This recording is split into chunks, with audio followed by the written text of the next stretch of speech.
powered by Reviting, streaming from the Reviting Digital Studio. It's the David Daily.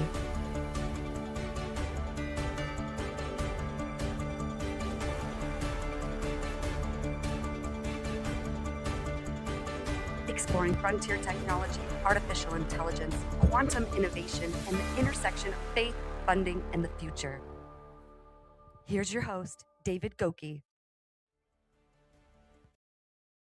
Welcome to another episode of the David Daily. We're streaming live from Chelsea here in New York City, a wonderful, beautiful place. It's a sunny day today. We're in the midst of New York Tech Week. And if you're tuning in or watching this later, thank you for all of the people who have been so supportive of live streaming and video on LinkedIn. The only way to go live on LinkedIn and post long form on LinkedIn is to go live stream. And today we have a very special guest today who is also based here in the city as well, Afshin. Afshin Afshar, welcome to the show. You're the head of Pilot Wave Holdings. I'm excited for our conversation. It's going to be such a good call. I really appreciate it. Thanks for having me. Awesome. So why don't you just introduce yourself a little bit? You're previously Chief Data Science Officer at JP Morgan, Goldman Sachs. I mean, you're an investor, you're AIML. I mean, I can't even give you all the credit in your long list of resume, but we're just going to have a conversation today. But for those folks who are listening for the first time who may have not met you before, just tell us a little bit about yourself and who you serve and a little bit more about Pilot Wave Holdings. Well, first, appreciate the opportunity to chat with you today. Great to meet you. If I were to sum up sort of what I'm about in a sentence, it would be really operating at the intersection of technology, broadly defined, business operations, investing, and taking a very empathetic lens to all of that. So that's, I think, sums up really sort of what I've been able to be a part of. As you noted, right, what I do today is I'm the founder and CEO of Pilot Wave Holdings. We're an acquisition company. As of now, a totally self-funded vehicle to acquire physical businesses and grow them with artificial intelligence. We've been doing it for about going on 8 years now, growing to about 20 people globally and done a bunch of deals, which we can get into. Before that, I enjoyed very senior roles in large firms, kind of doing this similar sorts of things. Chief AI Officer of Cerberus Capital, which is a private equity fund. Before that, as you mentioned, Chief Data Science Officer at JP Morgan. Both of those roles happen to be the first of their kind in their respective industries. Before that, Managing Director at Goldman. Before that, academia. So I have a PhD in what would now be called AI from Stanford. And I'm also a medical doctor. So happy to answer any medical questions if they come up. Nice. What haven't you done in your career? This is just an awesome lineup, but obviously you're more than your career. So we're going to get into our 3 topics today. For those tuning in for the first time, we have 3 topics: funding, faith, and future. So we're going to jump right into funding here. All right. Our first topic of funding, we have a little intro video we like to play. I'm going to share that real quick. Time to talk about funding.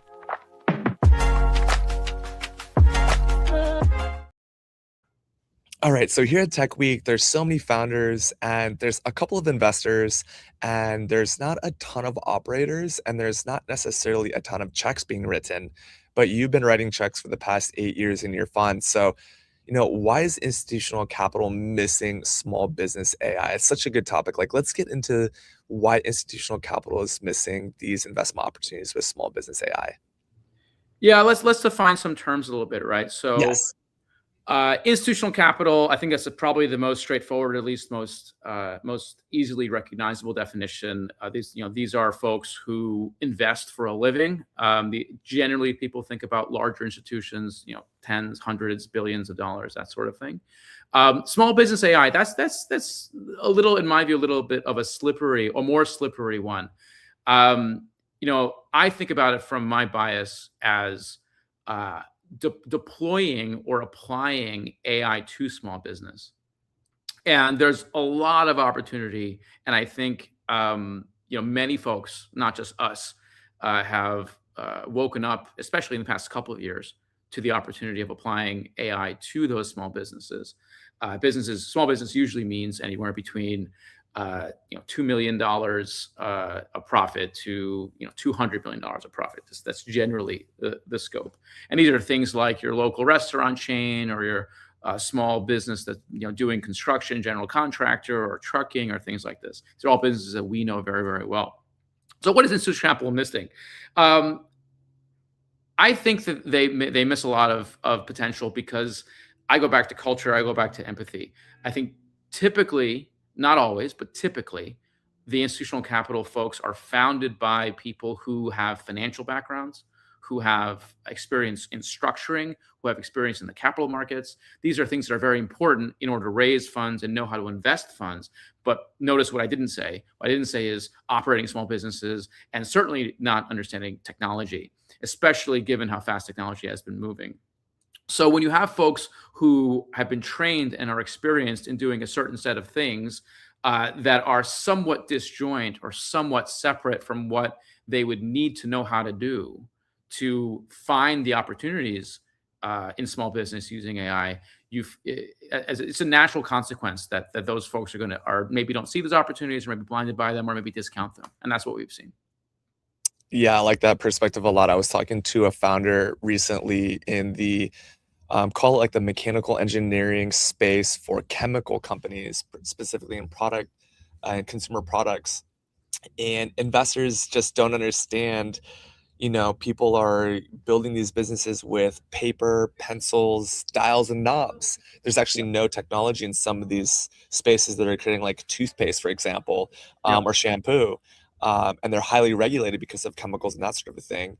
So yeah, investor education is a huge piece. So how do investors get more educated on what technology innovation is going to really help them? And maybe I could put those business owners there too, because technology is moving so fast, right?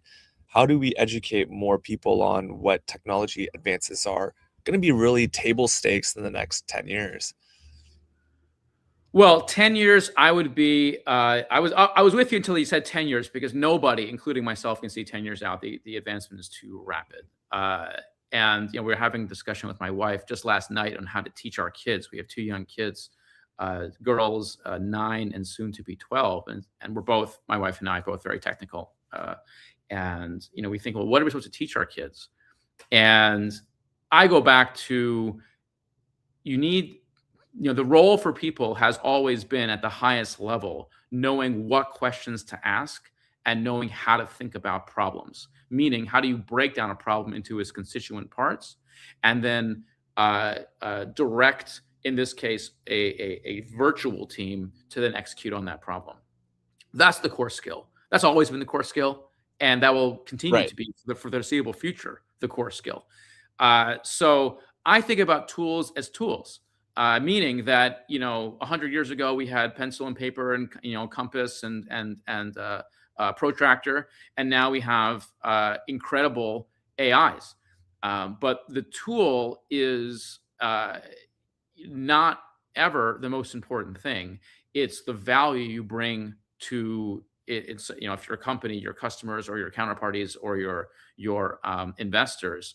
And that's really what we focus on. Not to sound too repetitive, but we really think about empathy and workflow and EQ. And to whatever degree small business folks are listening to this, or investors are listening to this, I think you can never, you'll never find yourself short if you focus on the people aspect first. Wow. You said EQ and protractor in the same sentence. My mathematical kid brain from math theory class in the 7th grade, it's on fire right now. But yeah, you're so true. How do people get more emotionally intelligent, right? There's that EQ 2.0 book from back in the day that kind of educated the masses on emotional intelligence, right? And to me, that means not knowing just what emotion you're feeling or sensing, but also why you're sensing those emotions. And then also then, in addition to that, how are you going to respond, not react to that?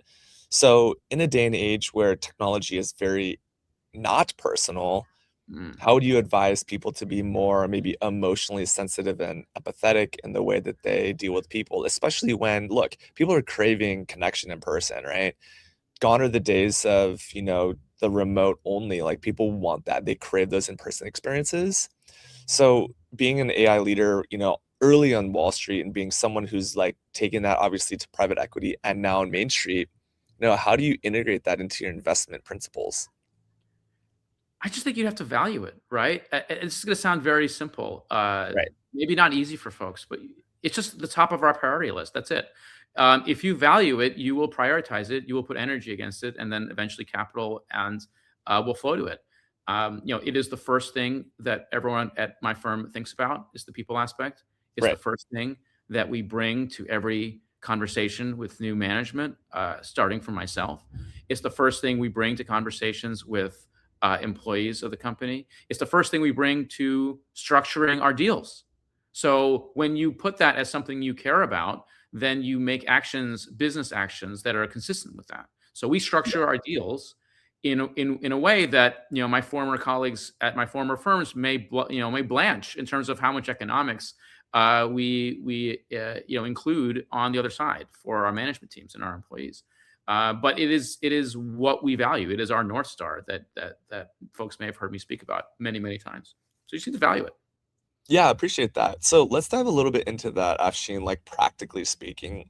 Can you give us like a practical example of how you integrate empathy and the people values into deal structures when you're considering a deal, maybe it's a team or maybe Yeah. it's a specific industry or vertical that you're really all in on. And Yeah. I'm being generic on purpose because I want this to be as timeless as possible, right?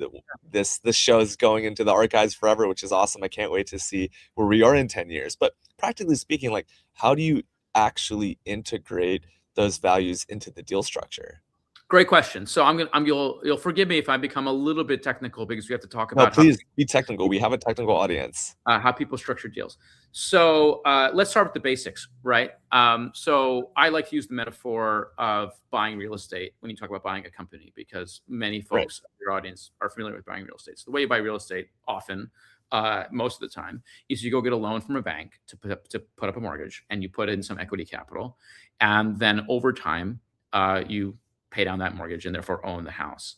If you take it one step more complex and say, well, I'm not necessarily buying my own residence, I'm buying an apartment building, that metaphor is pretty close to buying a company. So now we're getting the same situation. We're getting a loan from a bank to go, and we put up some equity capital and we go buy an apartment building, and the tenants of that building will pay rent. And if you manage your finances correctly, the sum total of all the rents, minus the expenses of managing the property, are going to give you some amount of a profit, free cash flow.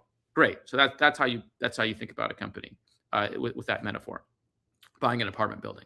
So in our analogy here, the employees and the management of that company are going to be the folks who are managing that apartment building for the owners, right? So I'm sure you've heard of real estate management companies that are businesses in their own right. So those are, quote, the management of this company in this metaphor. So what we do is we give them equity and equity-like consideration as part of this deal. So that free cash flow that's coming out, they get a fraction of it. And there's market for what that fraction can be. And like any market, people disagree about what the edges are, but we're always on the top edge is how I would think about it. So we give them what we would consider to be much higher than market equity-like compensation, whether it's profits, interests, or actual shares or options or whatever it is. So that's the short way to think about it. Yeah, I like that. Thank you for that little practical bit. That's very practical. People can understand that. So integrating that human element, so important. So since we're talking about funding in this first category, I want to dive a little bit deeper in there, especially to discuss how private equity family offices and investors are actually evaluating AI opportunities. For context, I met an investor who recently had a pretty nice exit, and he had 5 criteria. One was vertically integrated AI, right? Yeah. Second was like a very tangible output and metric. So I'm curious, from your perspective, how would you recommend evaluating AI opportunities today, given there's so much hype? You're not really a hype person because you're so early. You're more about implementation. Yeah. What are some of those key points, or like these are like key criteria for any opportunity that we'll invest into? Well, look, venture and seed investing is its own thing, right? And in part of my previous roles at Goldman and JP, part of that role was being involved in the venture-like activities that those firms would do. So it's not something that's foreign to me, but it's a very different thing that as you just noted, between venture investing and seed investing and private equity style. So just so your audience is clear. We're all clear what we're talking about. In the venture style, you are really investing and backing a team and a plan the earlier you're investing in the cycle. So, it's obviously these different stages, pre-seed, seed, and so forth. So the earlier you get into that, the more it's about the people and the plan. And the later you get, the more it's about the proven traction and the economics. And when you get into private equity, it's really, almost the totality of the investment decision is around the track record and the unit economics and things like, and the balance sheet and things like this. So to your point of evaluating an AI opportunity, by definition, since AI is so new, almost all of those opportunities that one might evaluate, at least investing in an AI company, is on the earlier side of that. So you really have to look at the business plan as best you can and the team as best you can. And unfortunately, as your question, I think, rightly noted, there are very few people who have the background and the context to evaluate either of those things. So what you've seen in the community is folks looking for proxies of comfort for those two items. And, just to pick an obvious example, for instance, if there's a founder of a new AI company that's come from, a frontier AI lab, they generally can raise money in an afternoon. And the reason for that is because the market believes that the frontier model company like an Anthropic or a Grok or whatever has given them some experience that gives them some edge on developing AI. I think the jury is out, candidly, on whether or not that's true or how true that is. But certainly, if you are a follow-on investor and your goal is to exit 10x what you went in, the market as a whole seems to be giving very ample value and rich valuations to companies that have that kind of foundership. And as a consequence, if you sort of pick the right time to exit, you may actually do quite well with that strategy. Yeah, I like that. Thank you for that. This is really fantastic. By the way, super educational, very relevant, very practical. So acquiring versus funding. There's a fund that we're partnering with that basically funds acquisitions. So what separates a company worth acquiring versus one worth funding, like build or buy? Let's dive into that a little bit on the funding side.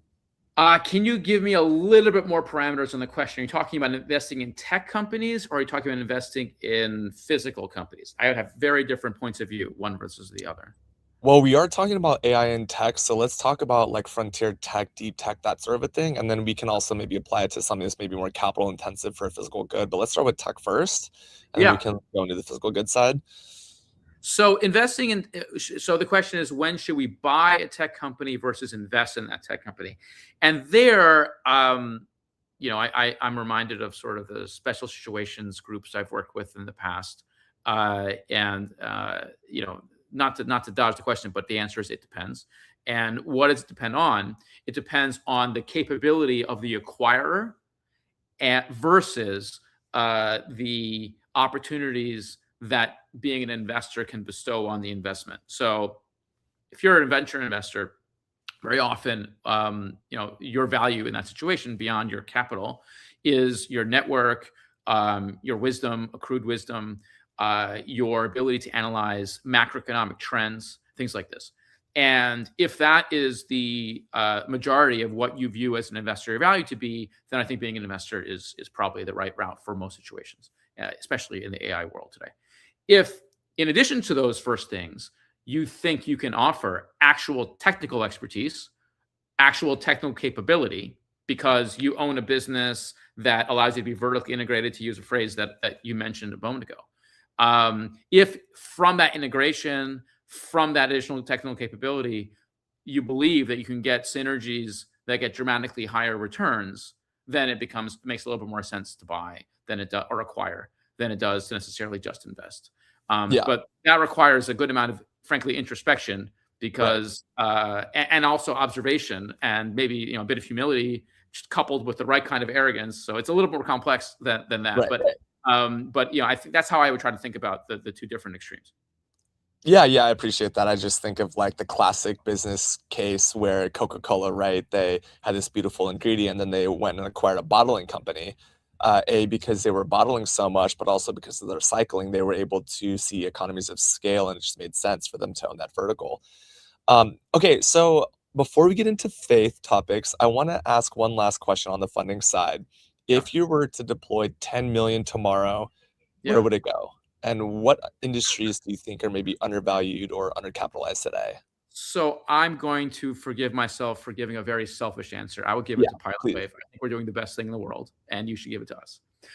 So that's what I'm deploying my money, like my 10 Right, plus $1 million against. I would be a little bit hypocritical if I didn't answer that way, but of course. maybe less flippantly. Look, there's going to be a few huge IPOs that are going to happen.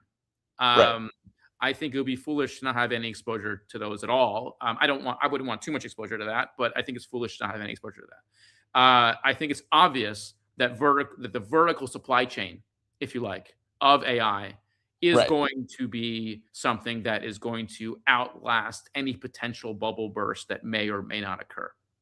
Uh, right. so that includes everything from the power grid. I would go all the way from power. I mean, I think Sam Altman says electrons, which is kind of an awkward way to put it in my view, but I know what he means. He means Right, power. And I agree with him 100%. So everything from the power grid, which is something that actually Pilotway does invest in, all the way through to data centers, to cooling mechanisms, right, HVACs and things like this, to things like real estate, to site selection, to things like the hardware involved to manage these data centers, to the chips themselves, the NVIDIAs and their soon-to-be competitors, to down to the technical infrastructure of AI. There's several labs that I'm aware of that are working on improving how the training process occurs. I would pick and choose those. Obviously, you need to be pretty technical to know which is which. right. To sort of the platforms that think about optimizing AI when it's deployed. I think there's a lot of fertile ground there. Now, as you get more and more niche, you need more and more differentiated technical acumen yourself to understand this is good and this is bad, or this is good and this is bad. But as famously, it's been famously said, during a gold rush, you sell the picks and shovels, right? You don't necessarily go to try to get the gold yourself. So that's probably the safest bet for most people. Yeah, I appreciate that. And selfishly for yourself, where are you putting your investment dollars in terms of industries and types of businesses? I know you mentioned Yeah. obviously AI and vertical AI, but where else would you want to highlight for those who are listening later and they want to get involved with Pilot Wave Holdings? Yeah, I mean, what our North Star is really helping society by rebalancing the power between Main Street and Wall Street and Silicon Valley. That's what we do. The way we Yeah, do that is by acquiring these physical businesses and growing them with world-class AI capability. So we buy things like construction companies. I just mentioned the power grid, right, utility services businesses, the logistics firms, manufacturing companies, the retail supply chain, and e-commerce, and then we stitch it all together with proprietary AI that only know how to build. So all those businesses are important to the United States, North America. I would argue to global capitalism, right. and those are things that we believe in, and that's why we devoted our lives to it.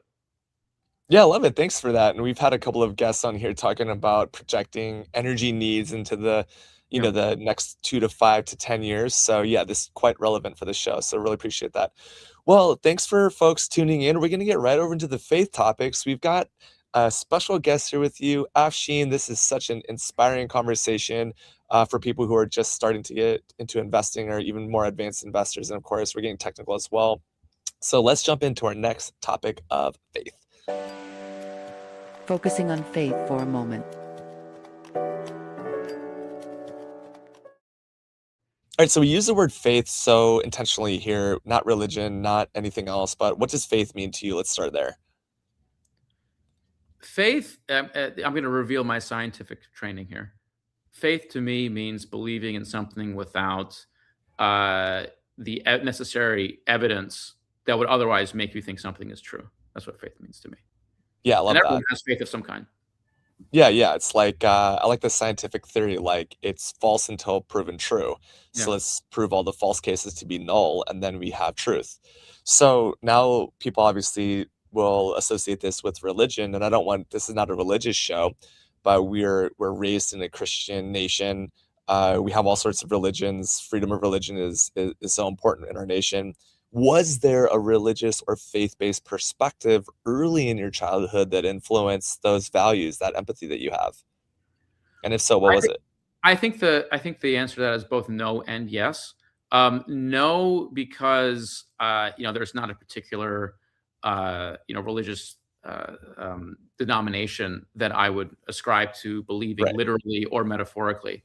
That said, I grew up in the United States. I grew up in a household that was largely, broadly speaking, spiritual, and the Western sort of culture is, as you noted, a Christian or a Judeo-Christian Right. or a monotheistic, or however you want to Abrahamic, however you want to categorize it, culture. And I think the innovation of that culture is, as if one can call religious teachings innovation, was an unusually large focus on empathy, I would say. Again, I'm not a religious person at all, but obviously you hear the stories and read the stories, and if you look at the founding of the various different prophets of those religions, they did focus a lot more on empathy and being your brother's keeper and so forth than I think folks used to do thousands of years before that.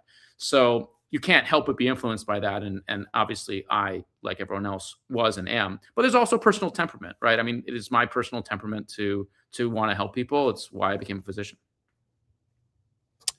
Right. So in that world of physicians and healthcare, tell us a little bit about how you balance that faith. Like, I'm sure you've seen miracles in healthcare, but you also are backed by science. And it's Yeah. like divinely, like, if you think like, okay, there's divine intelligence, there's machine intelligence, and there's human intelligence.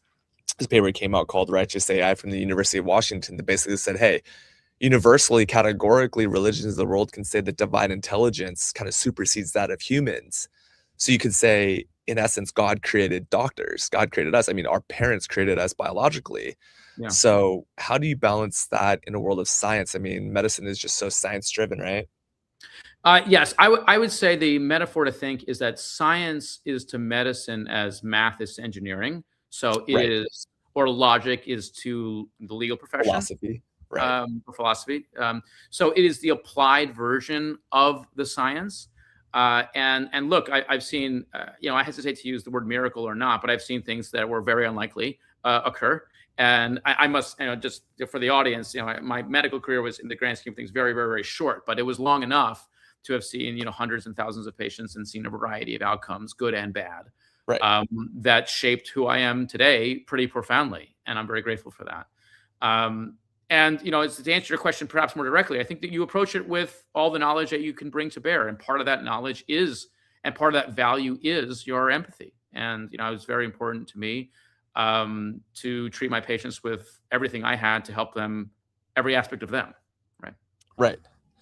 Yeah, it's tough, right? My mom was a nurse, and it's a balance between, profit in hospitals and actually getting to a favorable outcome. And I recently had have a grandmother who went into hospice, and even Sorry. though there's this notion that hospice is where people go to, have a healthier and more comfortable, palliative care driven life, she's actually healthier than she was necessarily seeing all these doctors. One, because she doesn't have to leave her house, but secondly, because, they got the medicine right, and, there's more just family attention, which has nothing to do with the doctor. So, yeah, I think sometimes you just need that little prompt, that little prick in the butt, if you will, to get you moving along. So when it comes to faith, our topics today are really around, it's like interesting, it's like tariffs and also like, I don't know, AI costs and capital conviction. I mean, these are real things that have affected us. I mean, the cost of energy has increased significantly more recently.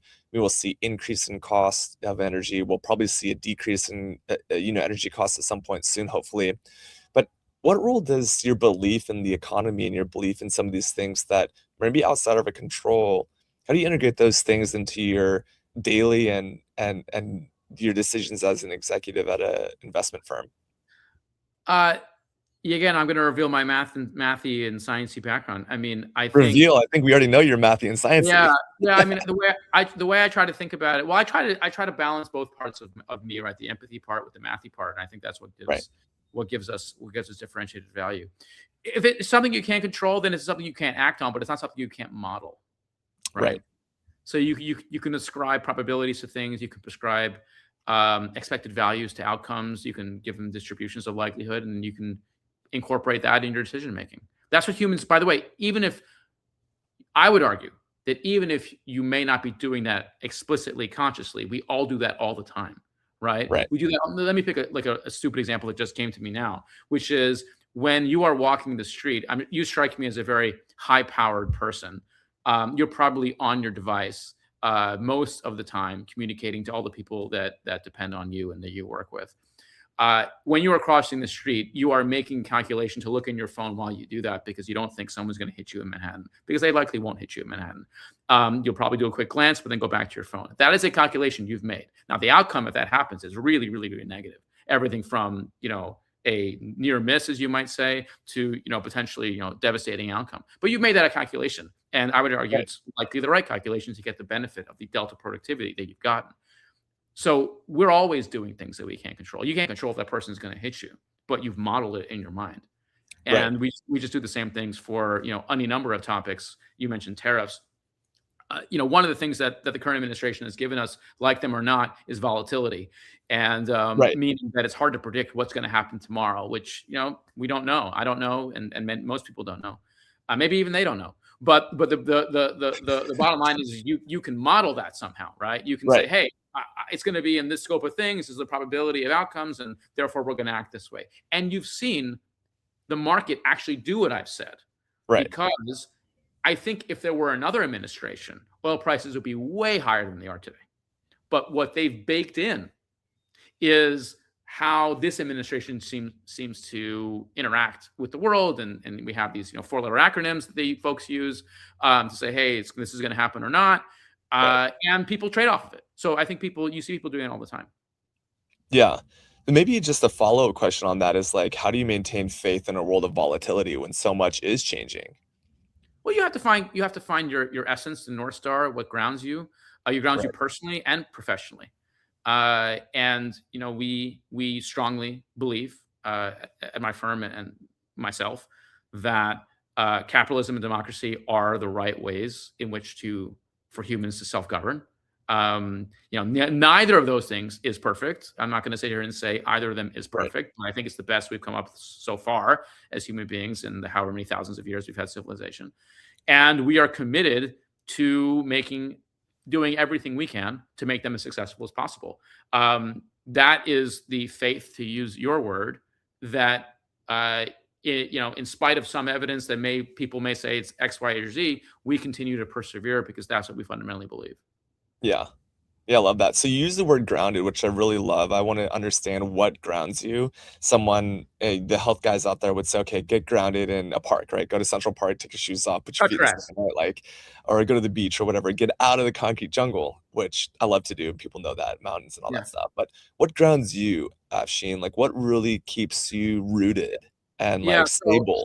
So it's other people, actually. So I enjoy nature, but I for better or worse, maybe it's a fundamental flaw in my psyche. I don't crave going out into the wilderness, and while I appreciate it, it doesn't recharge my batteries in the way that you're describing.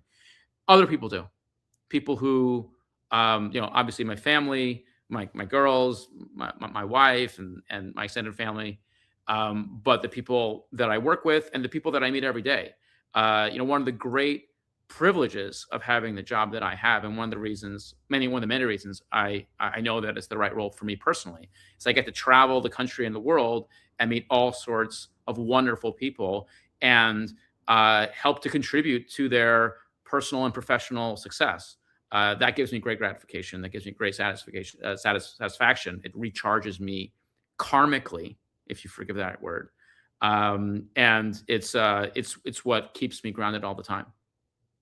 Karmically, I like that. What a great word. So for people watching this who may feel unstable or ungrounded, but yet they're a high capacity leader, what's maybe a piece of perspective? I mean, you've accomplished a lot. You're a father, you're a husband, right? You're so much more than just the titles and the roles, but how would you recommend someone get to a place of being grounded and staying grounded while operating in that highest level of capability in business? It's a great question. So I have like believe it or not, I think about these sorts of things a lot about how especially the younger generation. I'm not that young anymore, although my wife tells me I think I act more well, not my age sometimes. Um, but I feel like a lot of the folks, let's call them under 30 or even younger than that, have been disconnected from their own selves. So the famous expression "know thyself," I think, is the first thing that I would focus on. Really take some time to be introspective, take some time to think about what actually you value, because everyone is different, right? And one of the wonderful things about being an adult is that you can choose to value the things you want to value. And I think not many people in this hyper stimulating modern world take some time to look inwards and say, what am I trying to achieve? What do I value? What am I trying to optimize for? That's the first thing I would do before I would do anything else.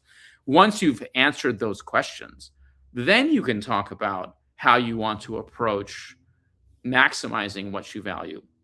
And by the way, I have no judgment about what people value. Some people can value making a ton of money. Some people can value living on a farm. Some people can value being a professional athlete. It's like I'm agnostic, and you should be too, about sort of about what others may value or not. But you need to be clear about what you value. And then once you're clear with what you really value, not with maybe what society has influenced you to value, then you can take actions in that direction. And once you do, I have found you get such an inner peace from that. As the challenges will still come, the difficulties will still come, but you'll have a peace knowing that you're going in the direction that's right for you. Wow. We got Aristotle and spirituality all in the same sentence. I mean, there's so many ways we can go with this. There's three thoughts that come to my mind, but since you mentioned values and self-discovery, how do you stay connected to your values when maybe money, or let's just call it resources, right? Because it's more than just financial. It's people, right? You guys surround yourself with the right people, the right knowledge, the understanding, the right application. What happens when those come into conflict? Oh, well, that's why it's so challenging to figure out what you actually value, because again, I'm going to be a little bit technical for a second. So for the folks of the audience who know what Be reinforcement very technical. We have a highly technical audience, and we're going to get more technical as a society, right? So for folks in the audience who are familiar with reinforcement learning, for those who don't know what that phrase means, it came actually originally from cognitive psychology. It's used in many parts of modern AI today, most notably DeepMind and AlphaGo used it most successfully. Anyway, so reinforcement learning, the core of reinforcement learning is enunciating an expression called the utility function that this system is trying to optimize. So what I'm actually asking you to do is to find your own utility function. The reason I'm saying that now is because utility function is not just the identification of what the terms are, it is the coefficients as well. Right. That's important because it tells you how you trade things off against each other. Would you trade off another $1 million versus living in the country? By the way, there's no objectively right answer to that. That's yours to decide. One of the gifts of being an adult is you decide, and it's a challenge. I'm not going to deny that it's a challenge. I went, like everyone else.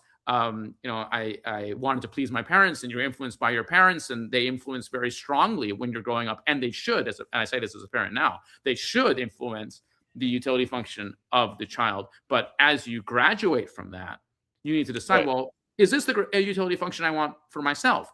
And the easiest metric of whether or not you're using the right utility function is what I said before. Do you have peace when you make the trade-off? Because of course, everyone wants to maximize everything. I think one of the major lies the young people have been told is you can have it all. Nobody can have it all. And by the way, that's what makes life interesting, that you can't have it all. If I could have everything I ever wanted, no matter what, and maximize in all dimensions, that's kind of a boring existence. The character is made when you make the trade-off. That's when character is formed. Yeah. And you have to figure out how you want to make that trade-off for yourself. Yeah, that's so good. I remember a book I read in like I think the fifth grade is like called All the Money in the World. You may remember this book where I think this guy named Quentin, he Mm. wishes for all the money in the world. He gets one wish. Well, he literally and physically gets all of the fiat currency dumped in his property. Is like literally like uh, 20,000 tons of capital, and like no one else in the world has money. So he like has to solve like all those problems that come when you have all the physical fiat.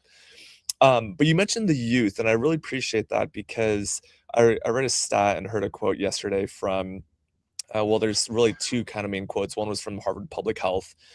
Jonathan Haidt said Gen Z's first generation history go through puberty with a portal in their pockets that call them away from people nearby and into an alternative universe. You're kind of alluding to that, people looking down at their phone, walking through Manhattan, and you seeing, okay, yeah, the walk signs on, you walk, and you kind of have this like peripheral like adjustment for safety. But furthermore, there's another related quote that Jared Cooney Horvath said in Senate recently. Said for the first time in recorded history, Gen Z is underperforming their parents on virtually every cognitive measure: attention, memory, literacy, numeracy, and reasoning. What do we do as kind of, I would call us like elders and people investing in the future generations? Like you have two kids, like two young kids. You said like, how do parents kind of combat that? Yeah, yeah, it's a huge challenge. I'm first of all, I'd be remiss to say the obvious, which is I'm extremely blessed to have a wife who has a PhD at the junction of AI and neuroscience. As we met in the Nice. same lab, so That's so let me cool. just make that call out. She's a very dedicated mom and applies the rigor of science and the uniqueness of a mother's love to every day with our kids. So I would never claim to own even a material fraction of that day to day parenting. But that said, it's a challenge. But Right. B, if you prioritize it, you will make it happen. So let's say the obvious dumb things. Limit the screen time, Right. right? Don't Like give 2 your hours a kids day max, basically. yeah, don't give your kids phones until it's absolutely necessary. Don't have them on social media. These are just I'm just going to say things that thousands of people now have said, and they're Right. good. It's like how do you want to get a great body? Well, eat less, move more, and lift weights. I mean, it's simple, but Exactly. it's simple, but it's not easy, right? Right. So Well, I because the think it's parents have to be real parents, they can't just be screen time parents, right? so yes, I have obviously having parents of young kids. I understand the pull to say, look, let's just have some quiet. But it is a drug, right? I'm not to get again Right. too scientific here, but it does No, hit it the definitely is. dopaminergic system, which is the same system that every reward hits from cocaine to sex to others. It becomes addictive very quickly on a young developing brain, even more quickly than an adult brain.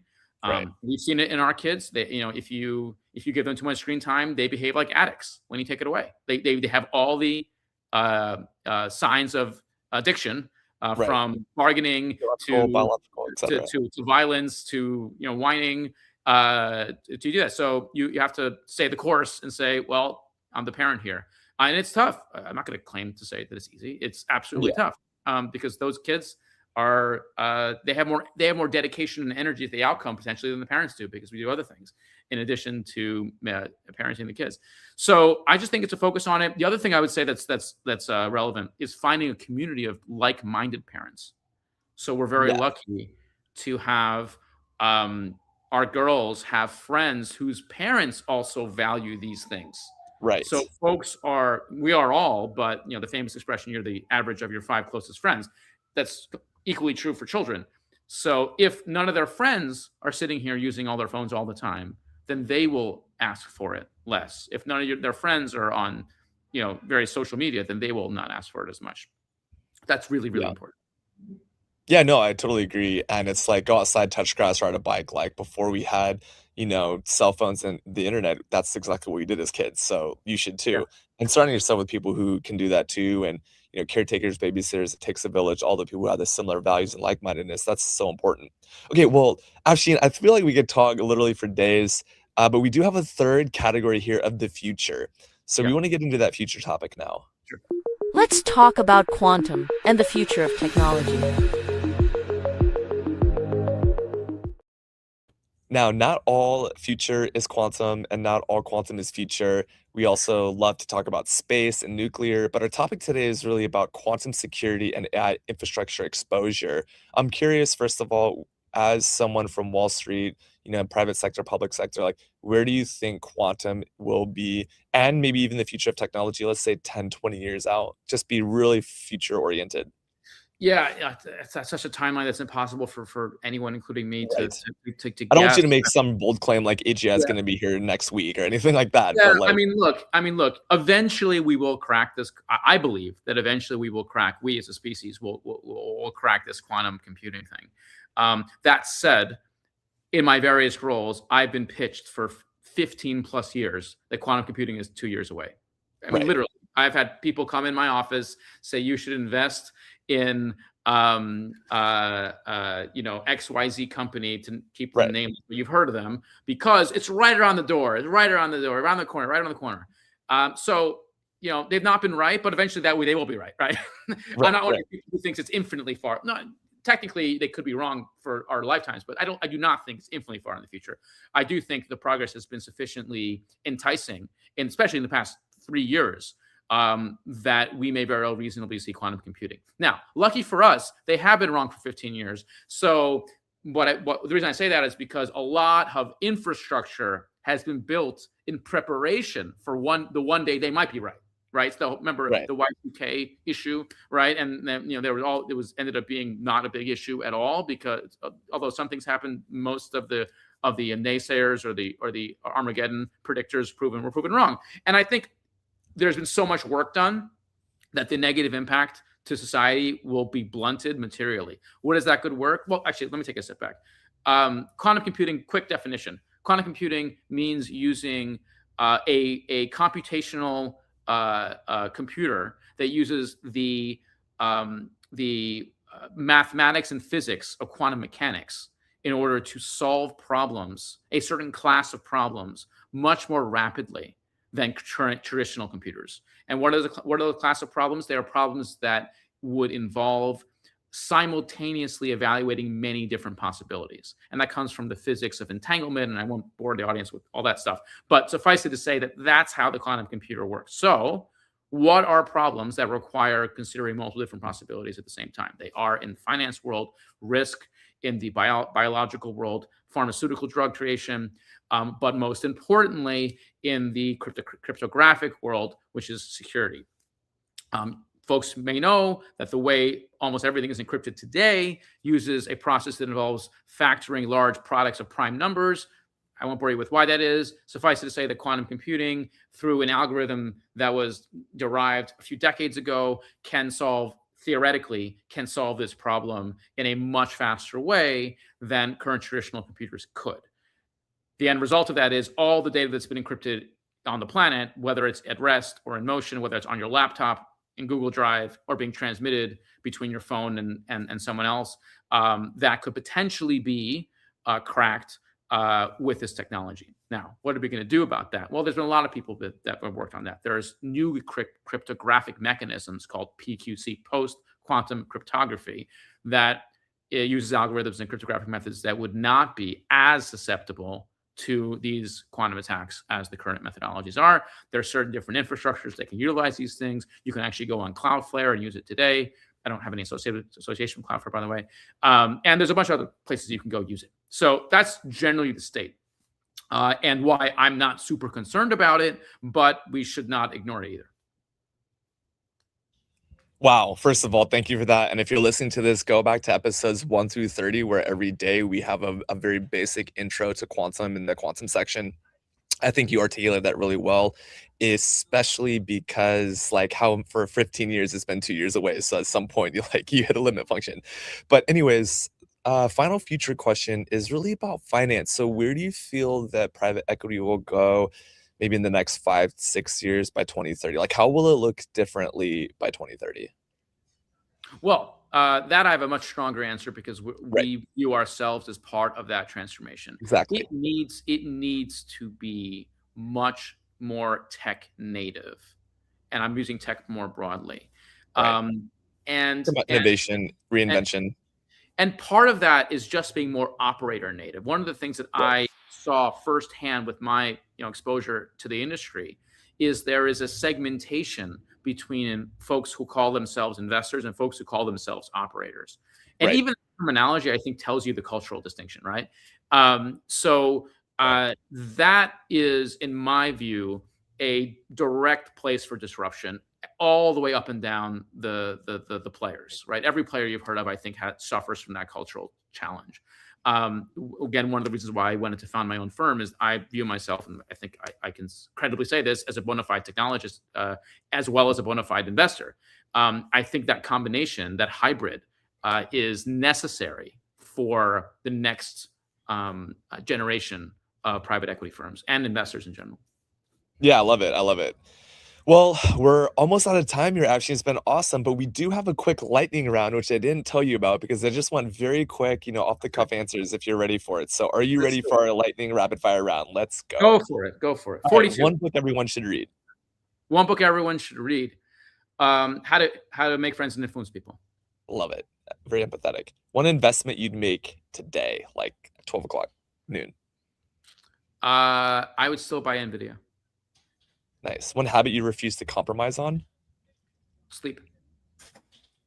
One technology you're most excited about. AI. Tech you're most concerned about. AI. Nice. Biggest lesson from Wall Street. Biggest lesson from Wall Street.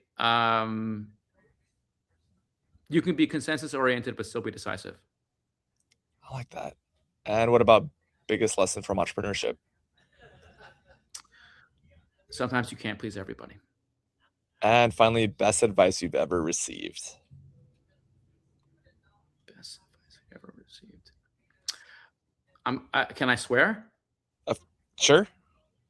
You can be an asshole as long as you're predictable. Predictable asshole. Nice. Well, that wraps up our lightning round. You pass with flying colors. Love it. Very decisive. And we're going to get into our Beyond the Bag anchor segment to close it out. Sure. Yeah. Well, I have this sitting next to me. I'm actually in my home office, so this is something my girls make. They love Legos. To your earlier part of our conversation around raising kids, I'm huge. This is going to sound so silly, but I'm a huge Lego fan because Nice. it obviously it's fine motor control, which, believe it or not, when you have a phone, folks lose it. I've lost it.